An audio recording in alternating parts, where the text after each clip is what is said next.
Hi everyone. So I did a showcase on the Frost Knight Herra with how to do Hyperbloom against it. However, I did get a few questions, especially based around the fact that sometimes when it goes into its second shield phase, Dendro Blooms happen, and that can accidentally make it become imbued with Dendro. So I thought what I would do is I would do more of like a voiced over guide just live while I do it, and also sort of try to explain further into detail how to avoid its second shield phase from becoming Dendro.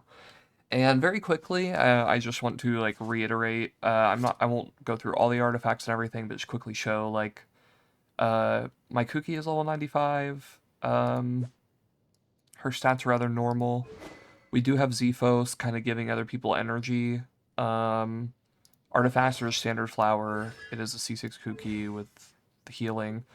Yelan has pretty standard stats just with a Favonius. This is to make sure she adequately gets her ult in 2 hits because she is C1.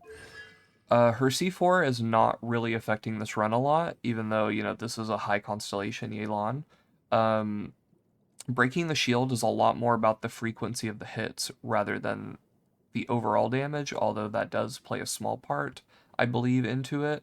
But a Xingqiu or, a low damage Yelan, I think, can still be good enough for this. Or maybe other Hydro units can also break it, just as long as you have someone to imbue with Hydro. And then Lauma is just C0 R1 with Deepwood with like, adequate stats. And then Nahida is also C0 R1. So I just wanted to say, or to show that this is a pretty accessible strategy on Fearless. I have 96 seconds currently, and that's with this team, so you can imagine, even if you don't have like the weapons of the Dendro characters, or if you're running a Xingqiu over Yelan, it's probably still very doable, just you'll have a bit higher of a time.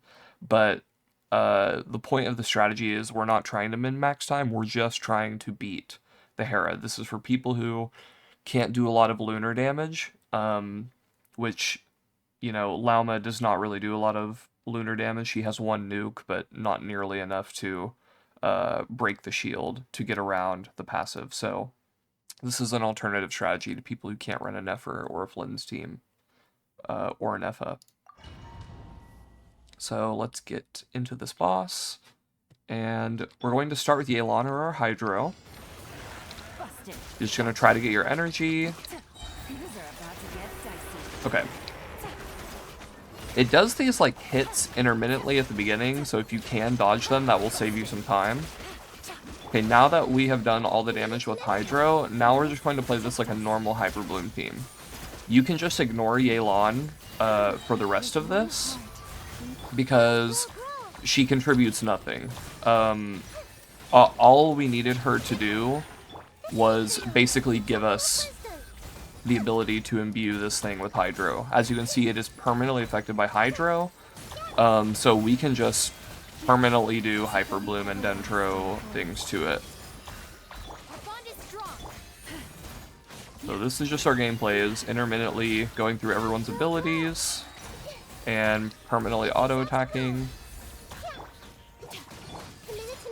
So as you can see, I tried to fight the Herra on the edge of the arena there. See how I made sure no blooms were able to spawn in the middle. If a little bit of blooms do happen to affect it in the middle, it shouldn't be that big of a deal. You just don't want a bunch. And see, now I was able to adequately break the shield. And even with Yelan, I was staying on the outer edge, in case there were any blooms or anything, or if Kuki's skill was still going. I didn't want to accidentally proc any of the blooms. So yeah, that's pretty much all there is to it. As you can see, we're still going to be able to beat this, although it's going to be a much worse time because I was talking while doing this run.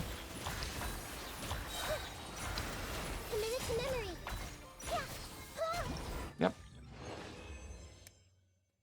So yeah, that's really all there is to it. All you have to remember is, um, if the Frost Knight Herra is, running along the edge of the arena after you break the shield the first time during the first fight phase, um, you should be good. The blooms will all like stay out here. Um, if the Hera didn't move very much, like say if he is only fighting, like if he's walking around more of the middle, something you can do is try to force the blooms to get as far away from the middle as possible by like, hitting him from this side rather than fighting here from the inside while he's walking.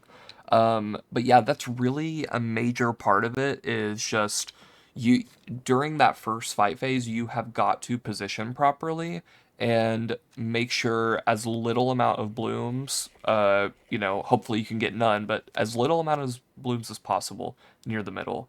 As long as you have a minuscule amount of bloom explosions, Yelan or whatever your Hydra unit is should do the majority of the damage on that second shield phase, and it will be imbued with Hydro again. So yeah, hopefully that explanation helped you. Because really, that is the only thing turning it Dendro. If you're going wrong and it's turning into Dendro, unfortunately, you kind of have nothing to blame but your own gameplay. So you just have to position better.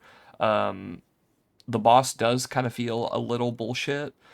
Sometimes it might imbue itself with an element, even though it feels like you didn't hit it very much. But the only way to really kind of guarantee you're going to get that guaranteed hydro application, making it imbued with hydro, is to make sure it is virtually the only thing hitting it. So hopefully this, what was supposed to be a brief explanation and showcase, helped a little bit more. I know it ran a little long and this isn't really edited. It was a live run through, it was a live showcase. But yeah, if you have any more questions, feel free to put this here under the comments on this video or comments under the showcase. I will reply to either of them.